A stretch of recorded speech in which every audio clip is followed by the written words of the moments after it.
มาโดนแล้ววะเข้ามา น่าได้อาทิตย์หนึ่ง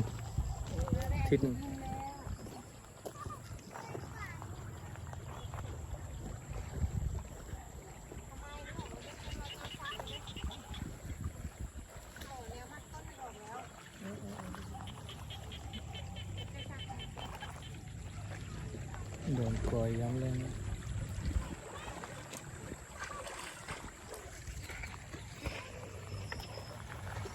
นี่เดี๋ยวนี้ที่เธอมีความเต็มเลยพัดมันเล็กมากเลยพัด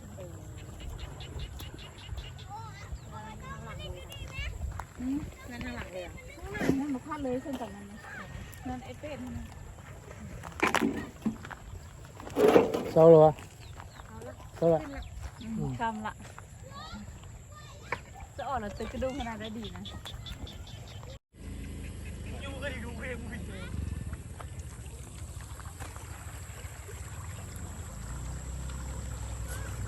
ก็เราตึกอยู่นั่นก็พอได้เนาะเห็นแล้วเขาตลอด มันบ้วนอยู่ตลอดป่า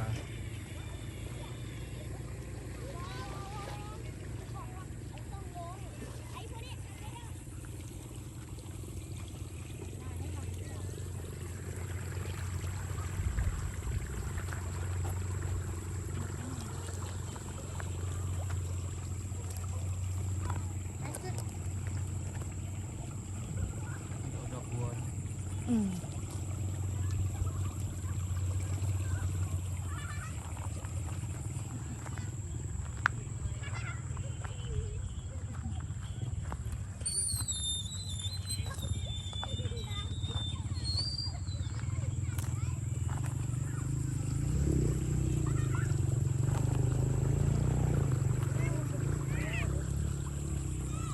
น้องขึ้นปลาขึ้นจะลายเนาะ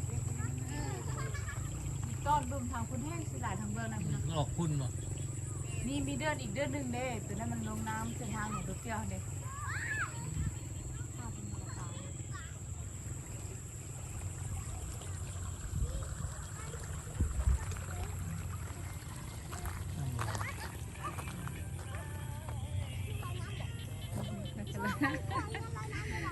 ตะกี้แม่ก็ลอยน้ำพองอย่างเนี้ย ซ้ำเดียวกันเนาะ ลอยน้ำพอง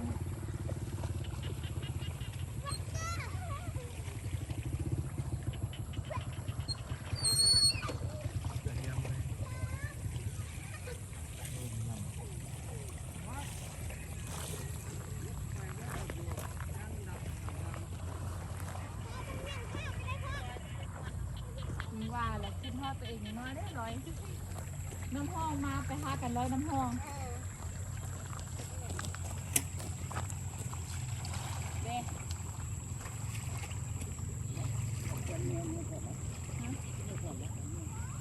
พวกเมื่อคุณมาอยู่ที่แล้วมันมาอยู่ลาวถาวรแล้วเป็นบ่ให้ไปพุ่งไปสิป้าเพิ่นเอาผัวใหม่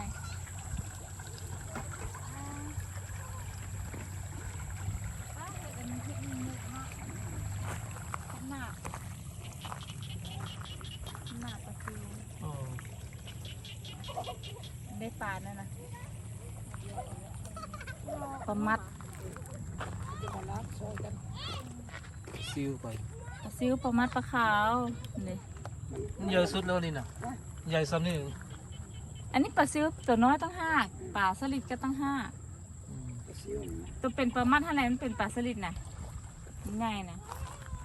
เปิดมุกกินเนาะ เห็นหมกแซ่บ ไม่ได้ใส่ขี้ออกนะ บอบไม่ได้ใส่